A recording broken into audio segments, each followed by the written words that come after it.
हूँ कमर सीमा और दोस्तों इस वक़्त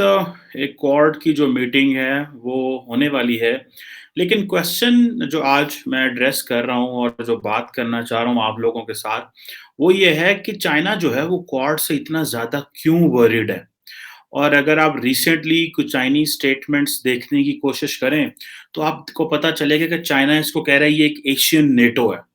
चाइना इसको कहता है कि जी जो क्वाड मेंबर्स हैं वो गैंग अप कर रहे हैं एशिया पैसिफिक रीजन में और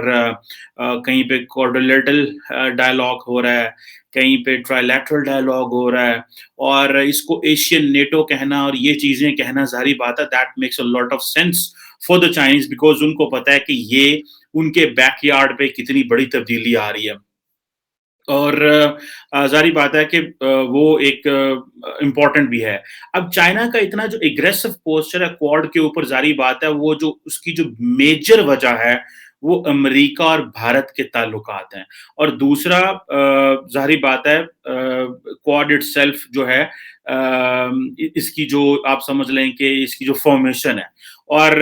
इंडिया का जो चाइना को प्रॉब्लम है वो ये है कि इंडिया का साइज़ बहुत बड़ा है। ठीक है जी। और इंडिया कुछ छोटा स्टेट नहीं है इंडिया जो है उसका साइज़ बहुत बड़ा है और जिसे आप कह लें कि वो इस वक़्त उस तरह की इंफ्रास्ट्रक्चर डेवलपमेंट तो नहीं है या वो रास्ता तो वो इंडिया नहीं ले रहा, लेकिन वो इस पोज़ीशन में है कि वो एट लीस्ट ग्रेट पार्ट्स के साथ मिलके अपनी कैपेसिटी को एनहांस कर सकता है। और इंडिया के लिए इस वक़्त चाइना का कॉम्पिटिटर बनना कोई इतना आसान नहीं है, लेकिन फिर भी जहाँ पे अगर ग्रेट पावर सपोर्ट मिलेगी तो वहाँ पे है, ये एक उसको सपोर्ट है। कई लोग कह रहे हैं जी कि इंडिया पोटेंशियल सुपर पावर है, I just do not believe this idea कि पोटेंशियल सुपर पावर नहीं है, इंडिया एक ग्रेट पावर ज़रूर है। और पोटेंशियल सुपर पावर के लिए जो चीज़ें चाहिए, जो सोसाइटियल ट्रांसफॉर्मेशन चाहिए क्योंकि जो इंडिया में प्रॉब्लम है ज़ाहिर बात है वो फिर कभी डिस्कस करेंगे लेकिन जो टॉप में हो रहा है उसका दरमियान में और बॉटम में जो है वो असर बहुत लेट है। ज़ाहिर बात है वो एक चीज़ जो है वो रहेगी। और मेरे ख़्याल से इसमें जो सबसे बड़ा मैं समझता हूँ एक जो नुकसान हुआ है चाइना को, अगर डोनाल्ड ट्रंप होते तो शायद सिचुएशन कुछ और होती लेकिन अगर आप डोनाल्ड ट्रंप की जो इंडो पैसिफिक की पॉलिसी देखें, तो वो कोई मुख्तलिफ नहीं थी जो कि बाइडेन की हैं या इससे पहले जो ममालिक की हैं। अब ज़ाहिर बात है चाइना जो है उसकी पोज़ीशन अगर आप देखें, तो चाइना ने पिछले कुछ अरसे से कुछ अगर आप उनकी थोड़ी डेवलपमेंट मॉनिटर करने की कोशिश करें जब से क्वाड्रिलेटरल सिक्योरिटी डायलॉग तो आया ही आया है, लेकिन उससे आप थोड़ा पीछे चले जाएँ, तो आपको पता चलेगा कि जो चाइना है उसने बेसिकली जो सेंकाकू आइलैंड्स हैं जापान के, वहाँ पे अपनी बेसिकली अपनी जो वेसल्स की जो मॉनिटरिंग है वो बढ़ा दी थी और कोस्टल गार्ड्स भी बढ़ा दिए थे, वेसल्स भी बढ़ा दी और कहा जा रहा है कि 2011 में जो चाइनीज़ वेसल जो थी वो इस कॉन्टिगियस ज़ोन में जाती थी, वो बड़ी थोड़ी थी मतलब 12-14 वेसल्स वहाँ पे जाती थी, फिर ये आहिस्ता-आहिस्ता ये नंबर बढ़ते रहे और 2019 तक ये जो वेसल्स हैं, इनकी तादाद तकरीबन 1100 1097 एग्ज़ैक्ट नंबर मेरे पास है और इससे पहले आप चले जाएँ तो 2012 में 428 वेसल्स थी, 2013 में 819 वेसल्स गई वहाँ पे, तो इस तरह की सिचुएशन चलती रही बिकॉज़ उसकी वजह ये है कि चाइनीज़ को पता चल चुका था कि अमेरिकन्स जो हैं वो इस खित्ते में अगर आप 2011 में जो ओबामा एडमिनिस्ट्रेशन का टेन्योर था, आप उस वक़्त जाएँ तो जो हिलरी क्लिंटन थी उन्होंने कहा था कि the future of the United States will be decided in Asia, not in Middle East, not in Iraq, not in Afghanistan. So ये बहुत पहले ये डेकेड पुरानी एक पॉलिसी है जिसको वो ज़ाहिर बात आगे लेके चल रहे हैं। इसी तरह आप अगर इंडिया चाइना का बॉर्डर देख लें तो वहाँ पे भी 2011 में जो है वो इंडिया ने 213 इनकर्जन जो थी वो रिकॉर्ड की थी इंडिया चाइना बॉर्डर के ऊपर जबकि 2019 में 2019 में इंडियंस ने 663 इनकर्जन रिकॉर्ड किए हैं। सो अब ये आप देख लें कि किस तरह की सिचुएशन जो है वो बढ़ रही है और ये कहा जा रहा है कि तकरीबन इंडिया चाइना बॉर्डर के ऊपर तकरीबन तकरीबन जो है वो एक बड़े पैमाने पे ये अब 700 इनकर्जन्स इन अ ईयर कोई छोटी तो नहीं है। इसको आप बड़े पैमाने पे स्टडी कर सकते हैं कि क्या वजह है, क्या लॉजिक है। और अब चाइना जो है क्या वो अपनी टेरिटोरियल एक्सपेंशन करना चाह रहा है? किस हद तक करना चाह रहा है? कितनी करना चाह रहा है? और वो ज़ाहिर बात है क्या वो इंटरनेशनल लॉ के ज़ाहिर क्या होता है पैराए में आते हैं कि नहीं आते? वो किस तरह उसकी वायलेशन कर रहा है? ईस्ट चाइना सी हो और ये जो इन एरियाज़ में वो किस तरह अपने आप को वो अपना इन्फ्लुएंस बढ़ाना चाह रहा है। और ज़ाहिर बात है कि ये जो सेंकाकू आइलैंड्स हैं, ये ज़ाहिर बात है कि ये ताइवान के हवाले से भी बड़े इम्पोर्टेंट हैं और चाइना जो है वो अपनी इन आइलैंड्स के ऊपर अपने वो जो है वो क्लेम भी उस तरह नहीं करता। लेकिन प्रॉब्लम ये है कि चाइना जो है उसके बारे में जो वेस्टर्न पार्टनर्स हैं वो ये कह रहे हैं जनाब कि ये इंटरनेशनल लॉ की वायलेशन कर रहा है और जो चाइना टेरिटोरियली अपने आप को एक्सपेंड कर रहा है और चाइना जो है उसने वैक्यूम देखा और इस वैक्यूम की वजह से वो इस खित्ते में जो है वो अपना इन्फ्लुएंस बढ़ाना चाह रहा है। इसी तरह भले फिलिपाइंस हो या बाकी ममालिक हो, किसी न किसी मुल्क को किसी न किसी हवाले से चाइना के ऊपर जो है वो इतराज़ात हैं। और जो ज़ाहिर बात है चाइना का एक नॉन मिलिट्री कंट्रोल भी है। जिसमें फॉरेन इंफ्रास्ट्रक्चर प्रोजेक्ट्स जो हैं वो भी इम्पोर्टेंट हैं। जैसे बेल्ट एंड रोड इनिशिएटिव था और ये मेरा ख़्याल है चाइनीज़ ने समझा कि अगर भले सेंकाकू आइलैंड्स का मसला हो या भले जो है वो इंटरनेशनल कम्युनिटी ये कहेगी कि जी इंटरनेशनल लॉ की वायलेशन हो रही है, तो वो सिंपली ये कह सकते हैं कि एक तो उनके पास इस वक़्त वो इस पोज़ीशन में भी हैं, उनके पास फाइनेंशियल मीन्स भी हैं और वो अपनी सॉफ्ट पावर भी एनहांस करने के लिए बेल्ट एंड रोड इनिशिएटिव जो है वो उसको लेके आए। अब ज़ाहिर बात है फिर वैक्सीन डिप्लोमेसी जैसे चीज़ें भी वो करते रहे। लेकिन जो क्वेश्चन इम्पोर्टेंट है वो ये है कि चाइनीज़ जो हैं अगर बेल्ट एंड रोड इनिशिएटिव जिस तरह पाकिस्तान को चाइना पाकिस्तान इकोनॉमिक कॉरिडोर मिला, तो वो जो सीक्रेसी है इस सारे प्रोसेस में वो बड़ी इम्पोर्टेंट है। वो सीक्रेसी का वो जो है वो फ़ायदा उठाते हैं और वो किसी को वो कहते हैं कि वो बाहर नहीं आएगी। So on the other hand जो वेस्टर्न पार्ट्स थी वो जब एड या सपोर्ट देते हैं तो वो नॉर्मली ग्रांट्स में कन्वर्ट कर देते हैं, पैसे लेते नहीं हैं आपसे। चाइनीज़ ₹1 एक धेला भी माफ़ नहीं करते और अगर उनका ये एक इम्प्रेशन है उनके बारे में। अब जो क्वाड पार्टनर जो हैं अगर आप उनको देखें तो इसके जो थीम्स हैं, जो मोटे-मोटे थीम्स हैं, ज़ाहिर बात है जो चाइना को परेशान करते हैं और जो क्वेश्चन है मेरा कि व्हाई चाइना इज़ वरीड तो उसमें ज़ाहिर बात है इकोनॉमी बहुत बड़ा फैक्टर है। और उसके बाद इकोनॉमी के बाद अगर आप देखें तो जो इम्पोर्टेंट चीज़ है वो सिक्योरिटी है।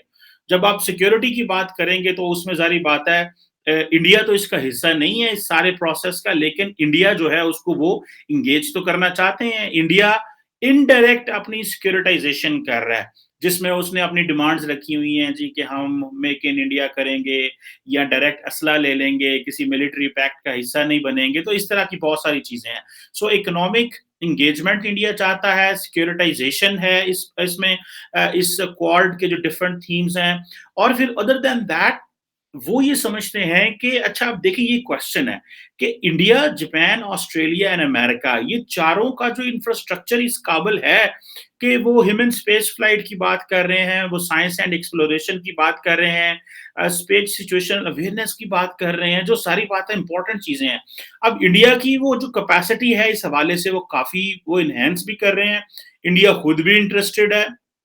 और इस हवाले से अगर फॉर एग्जांपल आप जापान इंडिया का ही देखें कि इन्होंने बहुत ज़्यादा इंफॉर्मेशन एक्सचेंज की हुई है और स्पेस सिक्योरिटी के हवाले से काफ़ी फोकस किया हुआ है और टेक्निकल कोऑपरेशन भी काफ़ी ज़्यादा है। फिर इसको जिसे आप कह लें कि दोनों ममालिक जो हैं वो लूनर एक्सप्लोरेशन जो है उसमें भी कोऑपरेशन कर रहे हैं। सो ये एक बड़े पैमाने पे जिसे आप कह लें ना कि ये चीज़ें नज़र आ रही हैं। अब अमेरिका जो है वो तो चाहता है ज़ाहिर बात है कि वो कहीं किसी न किसी तरीके इन तमाम ममालिक के साथ किसी न किसी तरह कोई ना कोई एंगेजमेंट करे और मुझे लगता है वो एंगेजमेंट बड़े सिंपली वो कर सकते हैं, ये नहीं है कि उनको प्रॉब्लम है एंगेजमेंट करने में। इसी तरह यूएस इंडिया के हवाले से देखें जो रिसेंट 2+2 मिनिस्ट्रियल डायलॉग हुआ उसमें भी एमओयू साइन हुए कि जिस स्पेस सिचुएशनल अवेयरनेस के ऊपर काम करेंगे और बायलैटरल स्पेस कोऑपरेशन को एनहांस करेंगे। ये वो चीज़ें हैं डेफिनेटली जो वो समझते हैं कि इंडिया को जब वेस्टर्न पार्ट्स ये इंफ्रास्ट्रक्चर अवेयरनेस दे रहे हैं, इंफ्रास्ट्रक्चर सपोर्ट दे रहे हैं, इस तरह की चीज़ों पे जो है वो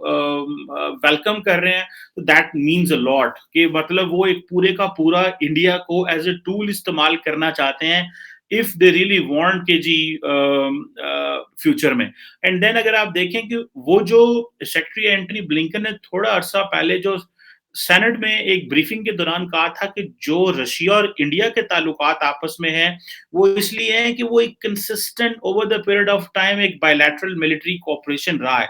हम वो क्योंकि माज़ी में गायब रहे हैं, तो हम वो इंडिया से वो डिज़ायर्ड रिज़ल्ट नहीं ले सकते, जो आज वेस्ट इंडिया से एक्सपेक्ट करता है फॉर रशिया। लेकिन अगर आपने वो डिज़ायर्ड रिज़ल्ट्स अगेंस्ट चाइना लेने हैं, so for that matter you need to invest in those lines. So इसलिए ये सारी स्पेस कोऑपरेशन हो, इंटरनेशनल कोऑपरेशन हो, लॉन्ग टर्म सस्टेनेबिलिटी के इश्यूज हों, उसमें आउटर स्पेस एनवायरनमेंट के हवाले से बात हो। और अगर आप ये देखें तो माजी में जहां से ये बात शुरू हुई थी, तो वो तो 2005 का, if I am not wrong, और 7 का, आई थिंक 2005 और 8 के बीच में कहीं हुआ था, इफ आई एम नॉट 2005, जब जॉर्ज डब्ल्यू बुश थे, इंडो यूएस न्यूक्लियर जो सिविल डील हुई थी, जिसको जारी बात है उस वक्त मैं यूनिवर्सिटी पढ़ता था, तो हमें वो क्लास में पढ़ाई जग गई कि प्रॉपरली ये डील क्या हुई है, इंडो यूएस न्यूक्लियर डील, और इसने किस तरह इंडिया का जो न्यूक्लियर प्रोग्राम है उसको डी फैक्टो न्यूक्लियर प्रोग्राम से डी ज्यूरे न्यूक्लियर प्रोग्राम कर दिया। गो के इंडिया ने एनपीटी साइन नहीं की हुई थी, nuclear non proliferation treaty sign नहीं की हुई थी, लेकिन इंडिया फिर भी उसका उसका हिस्सा बन गया। अब ये जो सारा कुछ है, ये इंडिया को एडवांटेजेस जो हैं वो होते हैं और हैं। और मेरा ख्याल है कि जैसे मैंने आपको जापान के हवाले से बताया, या ये जो चीज़ें आपको बताई, तो मुझे ऐसे लगता है कि ये वजूहात हैं जिसकी वजह के ऊपर जो चाइनीज़ हैं वो बड़े परेशान हैं। और ज़ाहिर बात है, वो समझते हैं कि चाइना इंडिया जो है वो रशियन रडार से भी निकल रहा है। इंडिया ने अपनी जो डिपेंडेंस, अगर आप सिप्री जो एक स्टॉकहोम बेस्ड एक थिंक टैंक है जो कि मिलिट्री एक्सपेंडिचर्स को मॉनिटर करता है, उसका उसकी आप देखें, प्रोजेक्शंस देखें, तो इंडिया ने अपनी जो मिलिट्री हार्डवेयर की डिपेंडेंस है वो रशिया से कम करके वो उसको और जो है वो जगहों पे ले गया, जिसकी वजह से इंडिया जो है उसको अगर आप देखें कि वो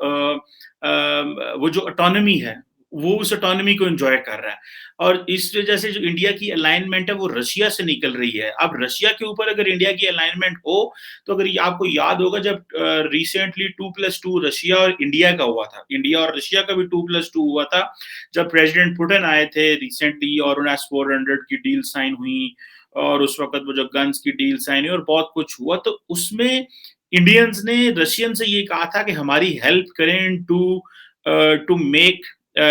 to bring Chinese on a table, ताकि जो हमारे इंडिया चाइना बॉर्डर के मामलात हैं, और जिस तरह इंडियंस खुद कहते हैं कि 663 इंकर्जन्स इन चाइनीज ने किए हैं, उनको कम किया जा सके, डायलॉग किया जा सके। और जिस तरह Indian army chief general Pande ने थोड़े दिन पहले कहा कि we need a whole of a nation approach to deal with China, because militarily you just can't do it. And looking at in China's aggressive behavior, how India prepares itself, that is a very important thing. So ये जो चीजें हैं, जारी बात है, ये China की India की जो अलाइनमेंट है वो अमेरिका के साथ करते हैं, और चाइना की लिवरेज कम होती जाती है when India get out of the Russian influence जो है वो। और जिस तरह रशियंस आजकल यूक्रेन में इन्वेजन कर दी, तो ये बेसिकली इंडिया के लिए एक बैगेज है। ये इंडिया का रशिया पार्टनर है, स्ट्रेटेजिक पार्टनर है, तो ये इंडिया के लिए एक बैगेज भी है कि भाई बार-बार वेस्टर्न पावर्स इंडिया को क्वेश्चन करते हैं कि आप क्या कर रहे हैं, आप न्यूट्रैलिटी क्यों शो कर रहे हैं? इंडिया कहता है मुझे न्यूट्रैलिटी करनी है। तो वो इंडियंस वो समझते हैं कि पुतिन जो है वो एक आइडियोलॉजी क्योंकि अलाय करता है चाइना के साथ, तो हम पुतिन के साथ उस तरह एंगेज नहीं कर सकते।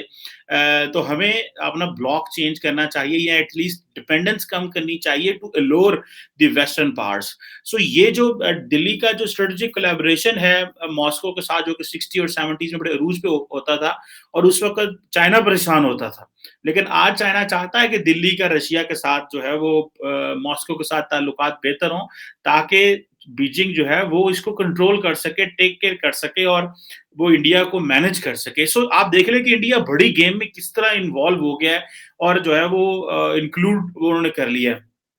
अब इसमें ज़ाहिर बात है बहुत सारी चीज़ें जो जो चाइनीज़ करना चाहते हैं वो ऑन ग्राउंड उस तरह उनको वो सपोर्ट नहीं मिलेगी। द रीज़न बिहाइंड इज़ के Chinese do not have that much उनकी क्रेडिबिलिटी नहीं है। और क्रेडिबिलिटी इस तरह नहीं है कि वो they they do not form a coalition of countries. China को अपनी individual soft power, military power, economic power के ज़रिए चीज़ें करनी पड़ती हैं। वेस्टर्न पार्ट्स को जो है वो मिल के वो एक इस तरह का एक एनवायरनमेंट बनाते हैं जिससे वो सारे मिल के इंगेज कर लेते हैं। तो ज़ाहिर बात है कि ये चीज़ें हैं और मैं समझता हूँ कि आइंदा आने वाले दिनों में इंडिया की जो ग्लोबल रोल है वो बढ़ेगा और जितना इंडिया का ग्लोबल रोल बढ़ेगा उतने पाकिस्तान के लिए चैलेंजेस का ज़्यादा होते जाएँगे। वो हमारे लिए चैलेंज इसलिए ज़्यादा होते जाएँगे बिकॉज़ हमारी जो रेलेवेंस है और हमारे जो इंटरेस्ट हैं और हमारी जो ज़रूरियात हैं, उनके ऊपर मज़ीद क्वेश्चन मार्क लगता जाएगा। बिकॉज़ वो फिर ज़ाहिर बात है इंडिया जहाँ जाएगा वो they can manage it. As I have spoken to many people abroad and people who are into the different think tanks, ऊपर people who are part of the governments जहाँ पे हमने बात की है and they want to understand what we want to make them understand. They don't want to understand one thing. Secondly, if they really want to understand, they don't want to comment on it and they want to abstain from this. Looking कि जी हमारे ताल्लुकात बड़े important और ये दोनों factor मैं आपको बताऊं ये मैंने पर्सनली ऑब्जर्व किए हैं। I have not spoken to Pakistani government और पाकिस्तान गवर्नमेंट किसी ऑफिशियल बेस पे बात नहीं की, लेकिन मेरी ये अपनी पर्सनल एक्सपीरियंस है इस हवाले से। So let's see what comes out of this, but China is definitely worried इस क्वाड की वजह से। जिस तरह मैंने आपको उनकी सेंकाकू आइलैंड्स के बारे में बताया या चाइना के इसके बारे में बताया, फिर इसकी जो ज़ाहिर बात है ये जो कोऑपरेशन है डिफरेंट फील्ड्स में वो जो करना चाह रहे हैं इस हवाले से, सो चीज़ें तो बड़ी बहुत ज़्यादा हैं। So let's see what comes out of this in coming days and time. और ये जो चाइना जो है वो इसको इस कोऑपरेशन को ये इस मीटिंग को जो कि जापान में हो रही है, किस तरह देखते हैं। Thank you very much.